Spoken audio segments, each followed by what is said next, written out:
Ladies and gentlemen, welcome back to your very first teamwork session.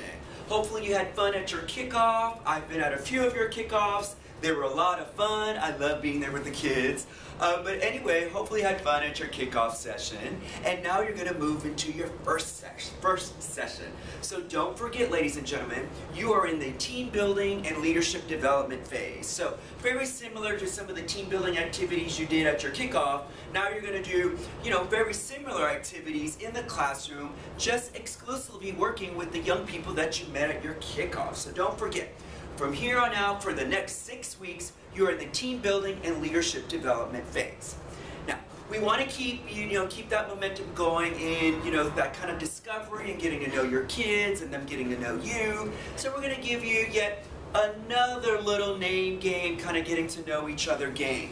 That way, everybody, starts to, remember everybody's name and try to see what they have in common or what's unique about each other, and just really start to build that group cohesion. So what's our first activity? Pretty simple. We're going to use some yarn, and they're going to stand in a circle, and I don't have anybody here with me today, but let's pretend I'm the first one. I will hold one end of the yarn, and then you'll have the yarn ball or roll, and they're going to toss it to someone. Alright, so I would say my name is William, since I'm going to start it off, and something unique about myself is I have the same dog that's in the movie The Wizard of Oz. So I have the same dog. My name is William. I have the same dog as the dog in The Wizard of Oz. And then I would toss it to someone, just like so. And then they would grab it. They would introduce me. They'd say, "That's William. He has the same dog as the dog in The Wizard of Oz." And then they would introduce themselves and say something unique about themselves. And so on and so on and so on. So, that yarn should look like a spider web. It's going to crisscross. It should never go to the same student. Every student should have an opportunity to share. So it'll go back and forth and it'll crisscross. Now, when it gets to the last person, if I can roll my yarn back, hold on. When it gets to the last person, they should have that yarn. And now we're going to roll it back up. So it should go back to whoever threw it to the last person. They introduce that person. Let's say it was me. Oh, that's William, who has the same dog as Toto in The Wizard of Oz. And then it starts to get rolled up. And then they would forward it to whoever threw it to them previously. And they would say who it was and their unique thing, and roll it up and roll it up. And by the time it gets to the first person, it should be, again, a nice, complete, tightly wound yarn of ball or roll, whatever this is. Alright? So pretty simple. It's a yarn toss, getting to know your names again, and saying something cool about yourself, something different about yourself. And that's it. So again, you probably would appreciate that one extra chance to kind of memorize your kids' names, and they'll probably appreciate trying to memorize your name. Next, we're going to do a little team building activity, a really fun, simple team building activity. Now, you probably can't see the chairs perfectly, but we'll have 3 sets of chairs. They'll be facing each other. For today's purposes, I have 2. And then, pretty simply, you are going to create this little, did you guys ever see the movie Mission Impossible? And that whole laser scene when he went in and out of the laser scenes? That's pretty much it in a nutshell. You guys will have this on your handout, and you guys can figure it out once you guys see the pattern in your handout. But you're creating an over, under, through kind of pattern. And what the kids have to do, I'm going to sneak around here, they have to all join hands. They have to be holding hands. They cannot not hold hands. I know it's out of camera shot. They have to all hold hands and get through this little maze. So they're all holding hands, and they got to get through the maze. You probably can't see me, but I'm going under, and they got to hold hands, and they go through, and they go through, and they go through. So it's like a mini little obstacle course. Now, if at any time anybody touches, they got to start back over and try it again. So that's it, pretty simple. Holding hands, they got to stay connected, go through the little maze in between the chairs and the tape without touching, and if they do it successfully, they won. And then you can, bring the chairs closer, bring the chairs wider. If you bring the chairs closer, it makes it harder. If you bring the chairs wider, it makes it a little easier. So, to your discretion, how you want to do over, under, through, it's a favorite. It's a favorite. So, take advantage of it. Next, I want to go over your first session now.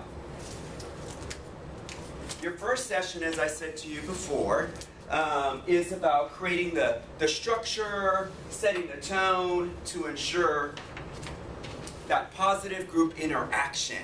All right, so we're going to start with something called team promises. In Teamworks, we don't really have rules. We don't call them rules. We call them promises. We want the kids to make a promise and make a commitment, to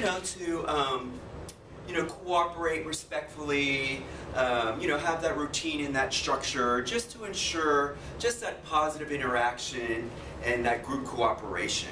So what do we start with? We start with asking the kids a couple of questions about rules. And here's some questions just to throw out. You're going to break your team up into 2 smaller groups. I really advise you set them up into 2 smaller groups so they can be more focused and take this more serious about setting the rules and the culture for their team. And you're going to ask the following questions. Do you think that the rules that you have to follow in school every day are fair? Are they similar to the rules you follow at home? And so on and so forth. So we've got a couple of questions here just to generate the discussion, get the kids thinking about it, get the juices flowing about the importance and the value of rules or promises and consequences, and so on and so forth. So you get the juices flowing, you get them thinking about it, why it's so important, and then while they're in their smaller groups, you're going to start creating some rules for your team, or promises for your team. So each team will get a handout, so each little subgroup will get a handout, and it'll be in your packet, and it pretty much has a section that says promises, and then a section that says consequences. So have them brainstorm in their little small groups of some promises, like arriving on time, putting your cell phone away, not being a sore loser when you guys lose the competition, and so on and so forth. And then in the other column, they're going to come up with some consequences. Nothing punitive, no push-ups, no doing 10 laps around the block, but something fun and silly. And it really is just kind of an act of, oh, I broke a rule, I'm going to do something silly, I recognize, and it's more acknowledging and being accountable for breaking a rule, but something more fun and more positive. We prefer the more positive kind of consequences as opposed to something negative that's going to make a kid feel bad or ashamed. All right, so something more positive. And after the 2 subgroups have done their brainstorming, now you're going to use a whiteboard, for example. So you'll have a whiteboard in your classroom or a chalkboard in your classroom. And, we're going to exercise a little democracy here. You're going to bring the groups together, and each group's going to share out loud their promises and their consequences, and then the whole team's going to vote on it. And then you'll vote on your final promises and consequences. You'll document them on a sheet, and I think you guys remember from mentor training, this sheet will always be in your session folder in case you have to refer to it if things get out of control, all right? So it'll be in your session folders, the final rules that your team has voted on, and the consequences. So I wanted to give you a couple examples of some consequences, just so you keep it in perspective. Here's one, a silly dance. They have to do a silly dance after they break a rule. The chicken dance, you guys know the chicken dance. Hopefully that's not too dated. Walk like a zombie, walk like a zombie. Say 2 positive things about yourself. I really like that one. So whatever is the rule they break, maybe they said a harsh word about somebody, or even about themselves. Maybe they said, oh, I don't want to do it, I can't do it, or whatever. Then make them say 2 positive things about themselves. And this one, the last one, is one of my favorite. If they ever say anything negative about someone else, you should really get the kids, when you catch them doing something like that, now you have to say 3 nice things to that person. So for every negative thing they might say, you got to say 3 nice things. Oh, you have a great smile, I love your tennis shoes, I think you're super smart. So just some examples of some consequences for you to think about before you start your session. And then when that's all said and done, every student will sign their name. This is contractual. They're going to sign their name and date it, and it'll be in your folder. And hold them accountable to your rules, ladies and gentlemen, because they are all agreeing. This is a consensus. They all are promising to follow these rules and abide by the consequences. And that's it. That's what you're doing with your first session. And then last but not least, I want you guys to remember there are a couple of roles that you'll have to assign your kids. One of those roles is someone going to pick up your session bags. So you'll need a student, and you'll need an alternate just in case little Johnny or Susie is not feeling well that day and they can't make it to session. So always have an AB. And these 2 students will be assigned to go pick up the session bag. Your program coordinator will tell you where that session bag is.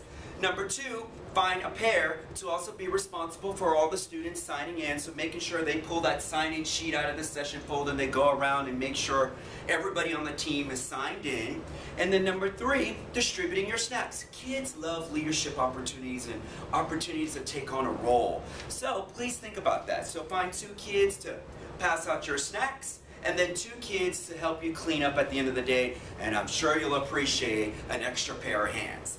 And that's it in a nutshell, ladies and gentlemen. You're still in the team building phase. You'll do 2 team building activities. You'll do the name game, and then you'll do your team promises just to kick off and set the tone for the year. Have fun, as I always say. Enjoy yourself. There's a lot more fun to come. And remember my favorite F word. I've said it 1,000 times today. F-U-N. Don't forget to have fun with your kids. Pass out your team bucks. Will signing out.